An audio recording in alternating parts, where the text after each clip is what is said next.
देखिए, पैकेजिंग इसकी बहुत आवश्यक है। 1 किलो, 2 किलो, 5 किलो के अच्छे पैकेजिंग के साथ अगर आप लोग इसको मार्केट में देना प्रारंभ कर देंगे तो बड़ी डिमांड होगी। लोग इसको करेंगे, ले जाएंगे, विशिष्ट अवसरों पर, पर्व और त्योहारों पर, अतिथियों के आगमन के समय इसकी बहुत डिमांड होगी इस चावल की। और मुझे लगता है कि इस सीएफसी इन्हीं सब कार्यों की ट्रेनिंग का एक सेंटर आपकी जनपद के लिए बनाया गया है और आप लोग दोनों प्रकार से कार्य कर रहे हैं। एक, देखिए, लोगों को अच्छी क्वालिटी का चावल देंगे। दूसरा, भगवान बुद्ध के समय के चावल की उनकी एक विरासत को संरक्षित करने का काम भी आप कर रहे हैं। इसलिए मैं आपको और आपकी आपका एग्रीकल्चर प्रोड्यूसर है, इसको मैं इस कार्यक्रम के साथ जोड़ने के लिए हृदय से धन्यवाद देता हूं और सीएफसी मिलने पर बधाई भी देता हूं। बहुत बहुत धन्यवाद मुख्यमंत्री महोदय। सीएफसी के लोकार्पण के बाद शिव सिंह जी, बहुत बहुत शुक्रिया। उत्तर प्रदेश के निवासियों, यहाँ के उद्यमियों, नौजवानों और किसानों के बेहतर भविष्य के लिए मैं एक बार पुनः माननीय मुख्यमंत्री महोदय से अनुरोध करूंगा, कृपया प्रदेश की वार्षिक ऋण योजना 2022-23 का माउस क्लिक कर विमोचन करने का कष्ट करें। जी जी, कृपया माउस लेकर आएं। Mouse click.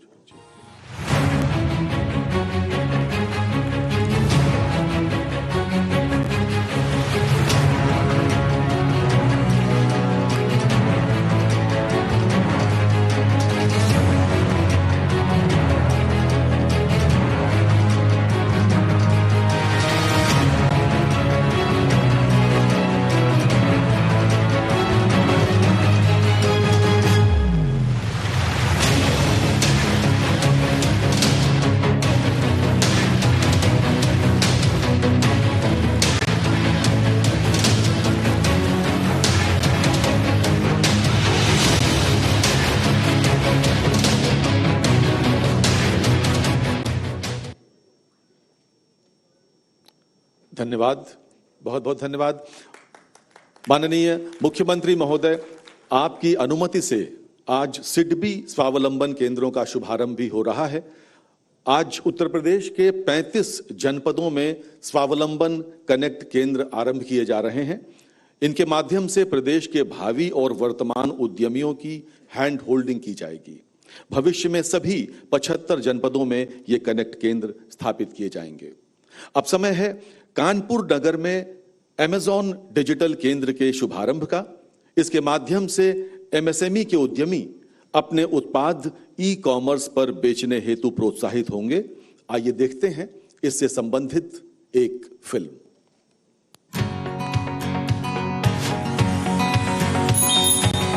टेक्नोलॉजी और डिजिटाइजेशन ने पूरी दुनिया का रुख बदल दिया है और ये लहर भारत भर में बिजनेस करने के तरीकों को भी एक नया रूप दे रही है।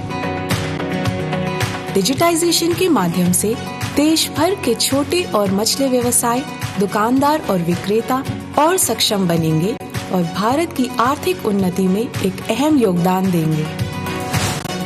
अमेज़न की हमेशा से ही छोटे और मझले व्यवसायों को टेक्नोलॉजी और ई कॉमर्स से सशक्त करने की कोशिश रही है।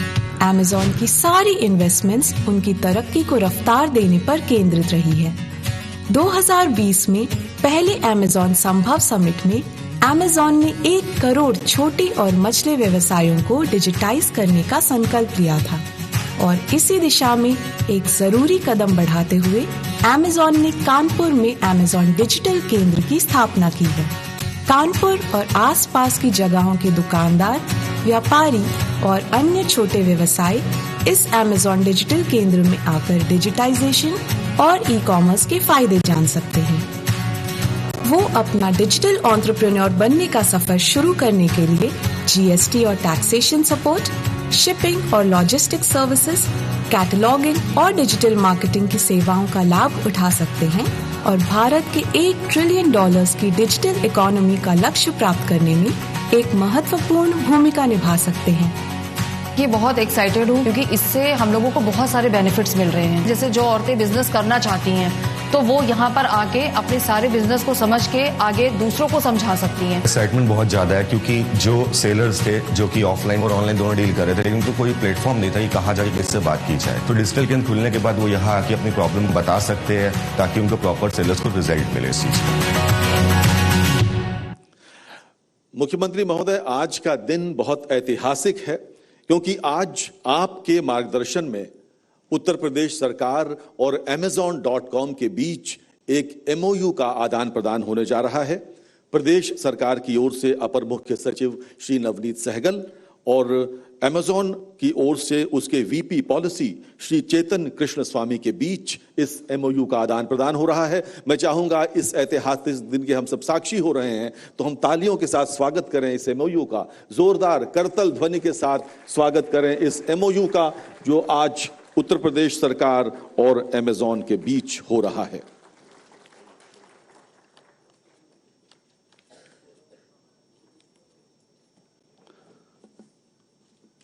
आज के इस कार्यक्रम में इस MOU के आदान प्रदान के बाद अब समय है लोक भवन में आयोजित इस कार्यक्रम में कुछ लाभार्थियों को मंच पर बुलाने का। मान्यवर, हम आपके संज्ञान में लाना चाहेंगे कि आज 1,90,000 लाभार्थियों को 16,000 करोड़ रुपए के ऋण बांटे जा रहे हैं। मुख्य कार्यक्रम यहां लोक भवन में आयोजित है और विभिन्न जनपदों में भी आज लोन मेला आयोजित हो रहा है। तो अब वो लाभार्थी जो हमारे बीच उपस्थित हैं, मैं अनुरोध करूंगा माननीय मुख्यमंत्री महोदय से कृपया उनको ऋण देने का कष्ट करें। सबसे पहले RS एंटरप्राइजेस के proprietor Robin Jain, RS proprietor के रॉबिन जैन, ये प्रतीकात्मक चेक आप देख रहे हैं। RS एंटरप्राइजेस के प्रोप्राइटर रॉबिन जैन ऋण प्राप्त करते हुए Rahul Rai, proprietor messrs Rahul paints, Rahul Rai, Rahul paints के राहुल राय। इसके बाद सावरिया इंडस्ट्रीज प्राइवेट लिमिटेड के बालकृष्ण अग्रवाल और राजू अग्रवाल। आप इन सभी उद्यमियों को आज का मैन ऑफ द मैच मान सकते हैं। सभी को बड़े बड़े चेक्स मिल रहे हैं और इनके तालियां खुलकर बजा सकते हैं। सावरिया इंडस्ट्रीज के बालकृष्ण अग्रवाल, राजू अग्रवाल। उसके बाद आकाश कुमार जयवार, आकाश कुमार जयवार, ये नौजवान उद्यमी हमारे बीच आ रहे हैं।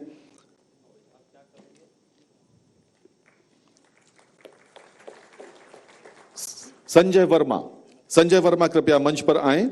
और उसके बाद जय कुमार गुप्त जी तैयार रहें। ये एक दूसरे नौजवान उद्यमी, ये उस प्रदेश का भविष्य है, हमारे प्रदेश का भविष्य। जय कुमार गुप्त जी कृपया तैयार रहें।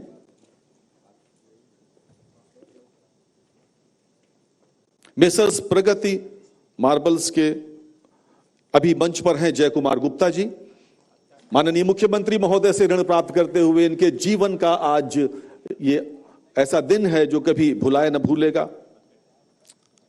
प्रगति मार्बल्स के प्रोप्राइटर राजेश सिंह, प्रगति मार्बल्स के राजेश सिंह। राफिया खान जी तैयार रहे। इसके बाद ये महिला उद्यमी राफिया खान के लिए जोरदार तालियां बजाइए आप सब। उत्तर प्रदेश में नौजवान ही नहीं बल्कि महिला उद्यमी भी सामने आ रहे हैं। और शशि कुमार सिंह जी तैयार रहे। इसके बाद श्री शशि कुमार सिंह।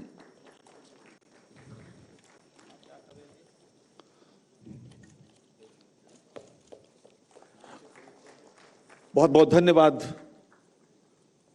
माननीय मुख्यमंत्री महोदय का, आपने सहृदयता के साथ ये ऋण वितरण कार्यक्रम संपन्न किया। और इसके पहले जिस क्षण की आपको प्रतीक्षा है, आप सब माननीय मुख्यमंत्री महोदय का उद्बोधन सुनना चाहते हैं, लेकिन उनकी अनुमति से कुछ क्षण चुराकर हम आपको एक लघु फिल्म दिखाना चाहते हैं। आइए देखते हैं ये लघु फिल्म। प्रदेश में स्वरोजगार के अवसर अपार, मतलब विकास की तेज रफ्तार। पिछले 5 सालों में उत्तर प्रदेश रोजगार प्रदेश के रूप में उभरा है, जहां करोड़ों युवाओं को रोजगार एवं स्वरोजगार के अवसर प्राप्त हो रहे हैं। वर्ष 2017 से पहले उत्तर प्रदेश में बेरोजगारी दर 17% थी, नौकरियों की बोली लगती थी, माफिया का आतंक था, हर तरफ भ्रष्टाचार फैला हुआ था, युवाओं का सरकार के प्रति विश्वास खत्म हो रहा था, रोजगार की तलाश में युवा पलायन कर रहे थे। सरकार के प्रयासों का असर है कि बेरोजगारी की दर अप्रैल 2022 में घटकर 2.9% रह गई है। माननीय मुख्यमंत्री योगी आदित्यनाथ जी ने युवा शक्ति को प्रोत्साहित किया है और उनकी क्षमता से प्रदेश की तरक्की का रोड मैप तैयार किया। सही दिशा और लक्ष्य मिलने से युवाओं का आत्मविश्वास लौटा है और उनकी योग्यता को नई पहचान मिली है। युवाओं के लिए कौशल विकास मिशन शुरू कर उद्यम सारथी ऐप से प्रदेश में स्वरोजगार के अवसर उपलब्ध करवाए। स्टार्टअप इकाइयों में नए अवसर सृजित कर रिकॉर्ड युवाओं को रोजगार से जोड़ा। प्रदेश में औद्योगिक इकाइयां स्थापित करने एवं बाहरी निवेश को बढ़ावा देने के लिए निवेश प्रक्रिया को आसान बनाया। 1 करोड़ MSME इकाइयों के माध्यम से 2 करोड़ से अधिक लोगों को रोजगार मिला। स्थानीय कलाकारों और पारंपरिक उद्योगों को बढ़ावा देते हुए यूपी के हुनर को एक नई पहचान दिलाने के लिए एक जनपद एक उत्पाद कार्यक्रम की शुरुआत की, जो आज लाखों युवाओं के रोजगार और हुनर की विश्व स्तरीय पहचान का माध्यम बन रहा है। आज माननीय मुख्यमंत्री जी द्वारा प्रदेश सरकार एवं केंद्र सरकार की विभिन्न रोजगार परक योजनाओं जैसे मुख्यमंत्री युवा स्वरोजगार योजना, एक जनपद एक उत्पाद वित्त पोषण योजना, प्रधानमंत्री रोजगार सृजन कार्यक्रम एवं प्रधानमंत्री मुद्रा योजना के अंतर्गत 1,90,000 लाभार्थियों को 16,000 करोड़ का ऋण वितरण तथा वर्ष 2022-23 की 2.35 लाख करोड़ की वार्षिक ऋण योजना का विमोचन किया जा रहा है। साथ ही प्रदेश सरकार द्वारा 35 जनपदों में स्वावलंबन केंद्र शुरू किए जा रहे हैं, जिनका उद्देश्य युवाओं को सरकार द्वारा चलाई जा रही योजनाओं एवं कार्यक्रमों के प्रति जागरूक करना है। आज ODOP योजना में कारीगरों तथा शिल्पकारों के लिए 25 निर्माणाधीन सामान्य सुविधा केंद्र में से 5 सामान्य विधा केंद्रों का उद्घाटन माननीय मुख्यमंत्री जी के कर कमलों से हो रहा है। देश में सबसे अधिक युवाओं को रोजगार एवं स्वरोजगार के अवसर उपलब्ध कराकर नए भारत का नया उत्तर प्रदेश एक सशक्त राष्ट्र के निर्माण में महत्वपूर्ण भूमिका निभा रहा है। युवाओं के साथ खड़े हैं, मंजिल की ओर बढ़े हैं। और अब समय है उत्तर प्रदेश को देश का अग्रगण्य राज्य बनाने को कृत संकल्पित प्रदेश के यशस्वी मुख्यमंत्री श्री योगी आदित्यनाथ जी के संबोधन का मैं उनको आमंत्रित करता हूं। माननीय मुख्यमंत्री महोदय योगी आदित्यनाथ जी।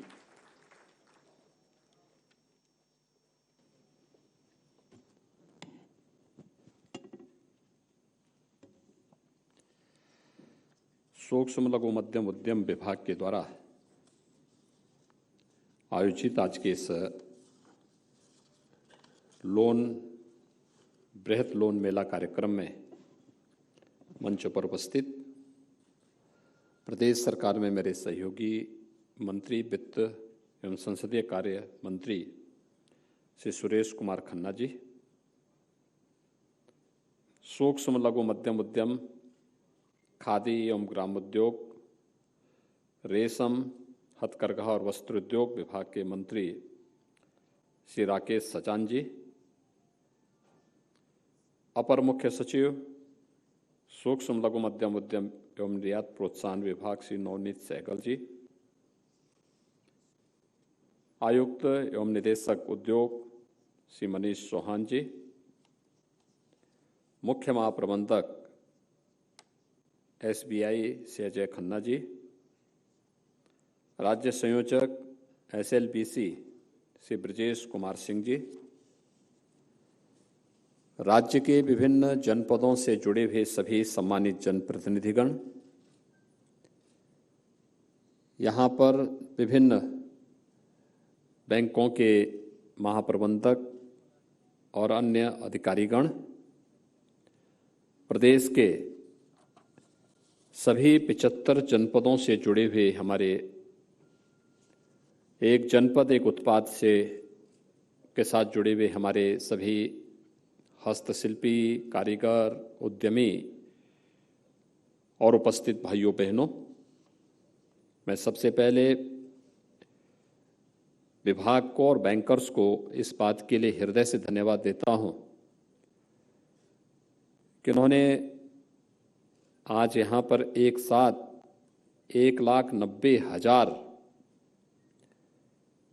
उद्यमियों, हस्तशिल्पियों और कारीगरों को 16,000 करोड़ रुपए के लोन वितरण के इस बृहद कार्यक्रम के साथ वे स्वयं जुड़े हुए हैं। मैं इसके लिए आपको धन्यवाद देते हुए लोन प्राप्त करने वाले सभी उद्यमी, कारीगर और हस्तशिल्पियों को हृदय से बधाई भी देता हूं।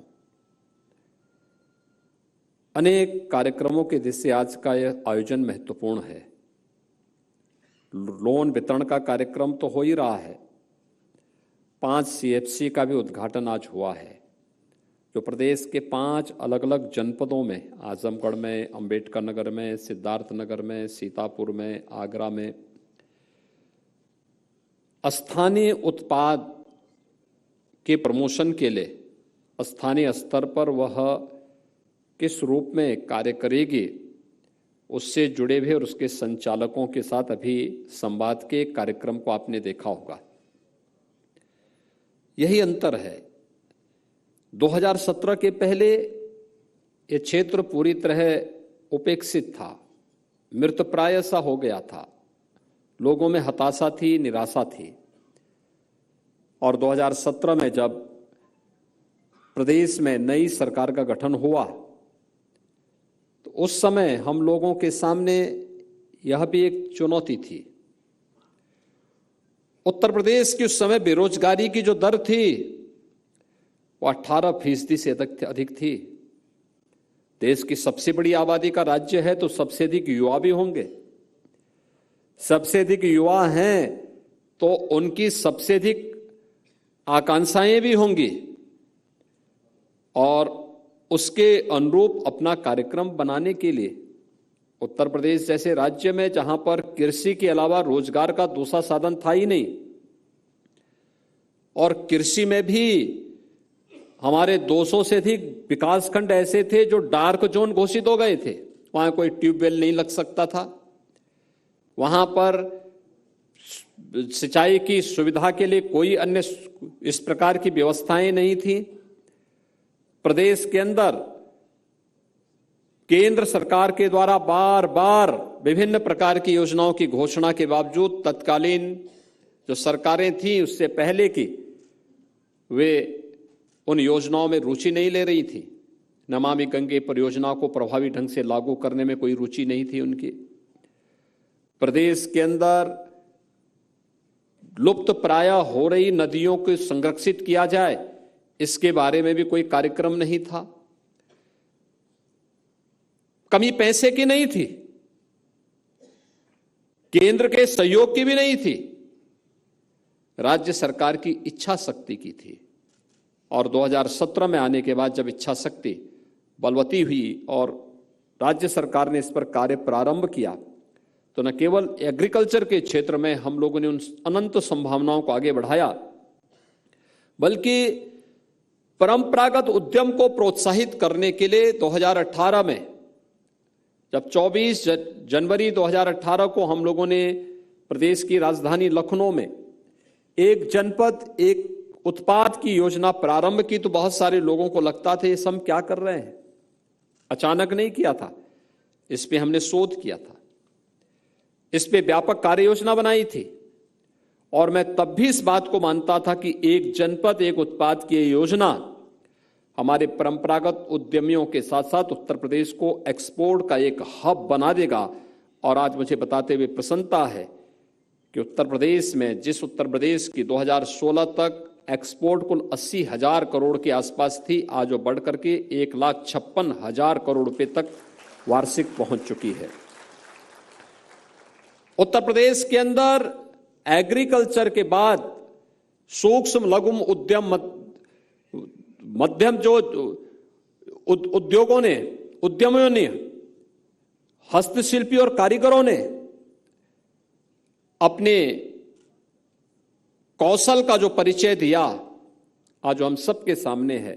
बहुत बड़े पैमाने पर रोजगार का सृजन हुआ, सरकार ने प्रोत्साहन देना प्रारंभ किया, बैंकर्स का सकारात्मक सहयोग प्राप्त हुआ। आज परिणाम है कि उत्तर प्रदेश बेरोजगारी की दर को कम करने में, जो देश का सबसे बड़ा राज्य है, सबसे अधिक युवा हमारे पास हैं, उन युवाओं की आकांक्षाओं के अनुरूप रोजगार देने में भी हम लोगों ने सफलता प्राप्त की। 18% से इस दर को कम करते हुए 2.9% तक, हम 3% से नीचे तक लाने में हमें सफलता प्राप्त हुई है। उत्तर प्रदेश जैसे राज्य में लोगों की इच्छा होती थी कि यहां पे बैंकों से जो लोन दिया जाना चाहिए अधिक संख्या में दिया जाना चाहिए, लेकिन किनको दिया जाना चाहिए किसी को पता ही नहीं था। क्या होना चाहिए, इसका रेशियो क्या होना चाहिए, ये भी नहीं मालूम था। इस सीडी रेशियो को भी राज्य सरकार ने जब अभियान चलाया, बैंकर्स के साथ मिलकर के इस कार्यक्रम को आगे बढ़ाया। कोरोना कालखंड में भी उत्तर प्रदेश पहला राज्य था जिसने लोन मेला आयोजित किया था। पहला लोन मेला उत्तर प्रदेश से प्रारंभ हुआ था। पूरे देश के लिए वो एक मिसाल बनी थी कि कोरोना में तकनीक का बेहतर उपयोग करते हुए आदरणीय प्रधानमंत्री जी की प्रेरणा से लोन मेला हम लोगों ने तब भी आयोजित किया था। और आज हमारा सीडी रेशियो 46% से बढ़ करके लगभग 53% प्राप्त कर रहा है। यानी एक सकारात्मक पहल किस रूप में आगे बढ़ती हुई दिखाई दी, आज उसके परिणाम भी हम सबके सामने हैं।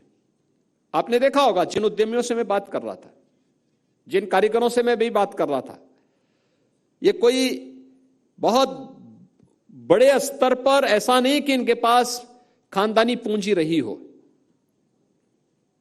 इन लोगों ने अपने स्तर पर मेहनत की, अपने स्वावलंबन का रास्ता स्वयं बनाया, और आज किसी ने अलग अलग, यानी सभी ने अपने अपने स्तर पर अपने तरीके से कार्य आगे बढ़ाया।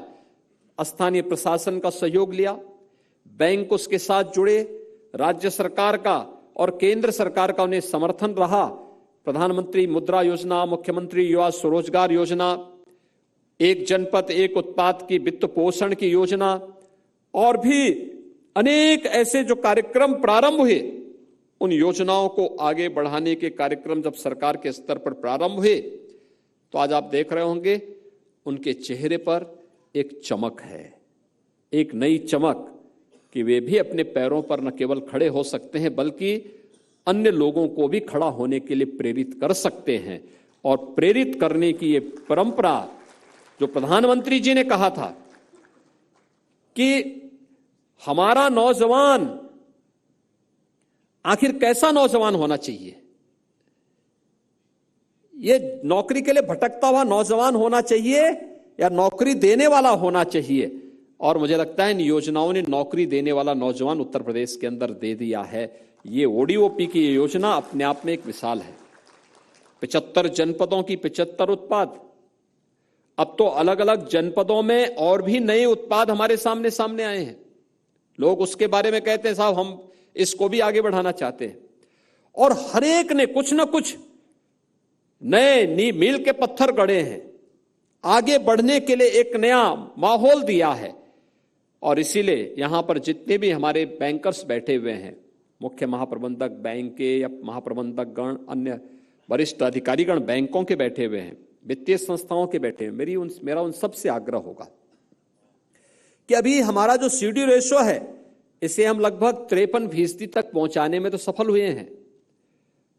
अगले हमारा प्रयास होना चाहिए कि इसे हम अगले एक वर्ष के अंदर, आज आपने जो एक लक्ष्य रखा है कि 2022-23 के लिए यानी 2.35 लाख करोड़ रुपए के वार्षिक ऋण योजना का शुभारंभ भी आज आपने यहां पर किया है, और 2.35 लाख करोड़ रुपया उत्तर प्रदेश में ऋण वितरण की जिस बड़ी कार्य योजना को आप आगे बढ़ा रहे हैं, मेरा आप सबसे आग्रह होगा कि उत्तर प्रदेश का जो हमारा हस्तशिल्पी है, जो कारीगर है, जो उद्यमी है, आपकी पूंजी की गारंटी भी वो देगा।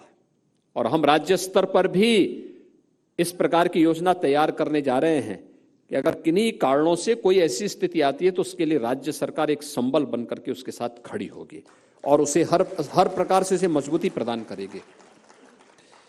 लेकिन इसके लिए हम नई योजना लेके आ रहे हैं, बहुत सारी योजनाओं को लेके आ रहे हैं। एक परिवार कार्ड हम जारी करने जा रहे हैं। जिन परिवारों ने अब तक कोई सरकारी नौकरी नहीं प्राप्त की, जिन लोगों ने कहीं भी कोई नौकरी और रोजगार जिन परिवारों ने नहीं प्राप्त किया, बहुत शीघ्र उसकी मैपिंग की कार्रवाई राज्य सरकार के स्तर पर प्रारंभ होने जा रही है। और हमारा प्रयास होगा कि कम से कम हर परिवार के एक सदस्य को नौकरी, रोजगार या स्वतः रोजगार के साथ जोड़ने के एक बड़े कार्यक्रम के साथ सरकार आगे बढ़ने जा रही है। और उसमें बैंकर्स की भी एक बड़ी भूमिका होने जा रही है। हमारे उद्यमियों का, कारीगरों का, हस्तशिल्पियों का, परंपरागत जो उत्पाद हैं, इन सभी की एक बड़ी भूमिका होगी। और इस दिशा में आप सबका आह्वान करूंगा कि हम अगले एक वर्ष के दौरान प्रयास करें कि यूपी के सीडी रेशो को हम लोग 53 से बढ़ा करके 55 तक पहुंचाने में योगदान दे सकें। और अगले 5 साल का एक लक्ष्य तय हो कि हम इसको 60% तक पहुंचाने में भी हम इसको आगे बढ़ा सकें। यानी यह कर्म दर कर्म आगे बढ़ता हुआ दिखाई देगा तो लोगों के मन में एक विश्वास बैंकों और वित्तीय संस्थाओं के प्रति भी बढ़ेगा। आज अक्सर मेरे पास नौजवान आता है, कहता सा हम 2 कमियां मैं देखता हूं और मैं बार बार अपनी संस्थाओं से इस बारे में कहता हूं कि शासन की योजना जिनके लिए बनाई जाती है उनको योजनाओं की जानकारी नहीं हो पाती। कारण है हमारी शिक्षण संस्थाएं, प्रशिक्षण संस्थाएं एक प्रकार का तटस्थ भाव रखती हैं शासन की योजनाओं से। उनके लिए अनिवार्य होना चाहिए कि वे केंद्र और राज्य सरकार की हर एक उन योजनाओं के साथ जुड़े जो लोक कल्याण के लिए हैं, जो रोजगार के लिए हैं, जो स्वावलंबन के लिए बनी हुई है। उन योजनाओं की जानकारी उन्हें होनी चाहिए, पॉलिसीज की जानकारी उन्हें होनी चाहिए। और दूसरा, बैंकों के पास भी उस प्रकार की वो होनी चाहिए कि शासन की कौन सी योजना किस युवा के लिए, किस उद्यमी के लिए कहां पर उपयोगी हो सकती है। और बैंक भी अगर अपने नोडल अधिकारी के माध्यम से उस प्रकार के कार्यक्रमों को आगे बढ़ा देगी तो जो हमारे पास अक्सर नौजवान आते हैं कि हमें बैंक से लोन नहीं मिल पा रहा है, हमें इस क्षेत्र में कहां जाना है, अगर ये 2 संस्थान मिलकर के इस कार्यक्रम को आगे बढ़ा दे तो जनपद का हमारा जिला उद्योग केंद्र और जिला प्रशासन बैंकर्स के साथ मिलकर के न केवल बैंकों के व्यवसाय को आगे बढ़ाने में बहुत बड़ी मदद कर सकता है, बल्कि पैसे का तो यही एक पुरातन व्यवस्था भी है कि अगर आप पैसा एक जगह जमा कर देंगे तो डंप हो जाएगा तो उसकी वैल्यू वहीं पे स्थिर हो जाएगी। अगर हम उसको सर्कुलेशन में लेके आ जाएंगे तो उसकी वैल्यू भी बढ़ेगी। और मुझे लगता है पैसा जितना मार्केट में जितना घूमेगा, जितने उसकी रफ्तार बढ़ेगी, उतनी ही तेजी के साथ वह अर्थव्यवस्था को भी मजबूती प्रदान करते हुए आपके व्यवसाय को भी बढ़ाने में मदद करेगा। और बैंकों को इस दिशा में आगे बढ़ने की इस कार्य योजना के साथ आगे कार्य करना होगा। मैं धन्यवाद दूंगा कि आज ओडीओपी योजना को अमेजिन के साथ, उनके ई कॉमर्स योजना के साथ जोड़ने में भी आज एक एमओयू के साथ आगे बढ़ाने की कार्रवाई बढ़ी है। अमेजिन जैसी अन्य संस्थाओं के साथ ओडीओपी की हम लोगों के पहले से एमओयू है। ई कॉमर्स जैसी संस्थाओं के साथ अब जुड़ करके कानपुर के माध्यम से अन्य स्थानों में भी हम इन कार्यक्रमों को आगे बढ़ाने में हमें मदद मिलेगी। और मुझे विश्वास है कि आज का एक कार्यक्रम प्रदेश के अंदर अभी हम लोग आज 16,000 करोड़ रुपए के ऋण वितरण के कार्यक्रम को पूरे प्रदेश के अंदर अलग अलग स्थानों पर इस कार्यक्रम के साथ जुड़े हुए हैं। मेरे साथी वहां पर अलग अलग जनपदों में एक कार्यक्रम प्रारंभ होंगे, सभी जनपदों में कार्यक्रम चलेंगे। हमारा प्रयास हो कि ये सरकार की 100 दिन की कार्य योजना का हिस्सा था। अभी हम 6 महीने के अंदर फिर 25 सितंबर के अंदर अंदर फिर से एक बार फिर से मिलेंगे और हमारा प्रयास हो कि तब के लिए फिर की कार्य योजना हमारी आगे बढ़े, जिससे 2,35,000 करोड़ रुपए के जिस लोन वितरण के कार्यक्रम को हम आगे बढ़ाने का कार्य कर रहे हैं, सही और पात्र लोगों तक शासन की योजनाओं का लाभ उन्हें उपलब्ध कराने में बैंकर्स की मदद से उन्हें आगे बढ़ाने के लिए एक प्लेटफॉर्म उपलब्ध करा पाएंगे और हम उत्तर प्रदेश के सीडी रेशो को भी बेहतर करने में हमें सफलता प्राप्त हो पाएगी। एक बार फिर से अधिक नौजवानों को स्वावलंबन की ओर अग्रसर करने की केंद्र और राज्य सरकार की योजनाओं को हम व्यवस्थित रूप से आगे बढ़ाएंगे।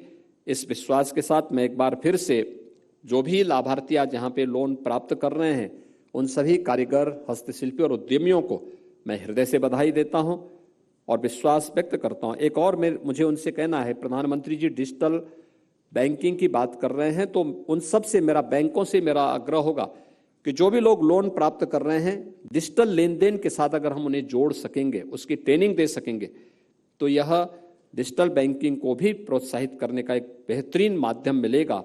क्योंकि उत्तर प्रदेश में जितना मैन पावर आपको मिलेगा,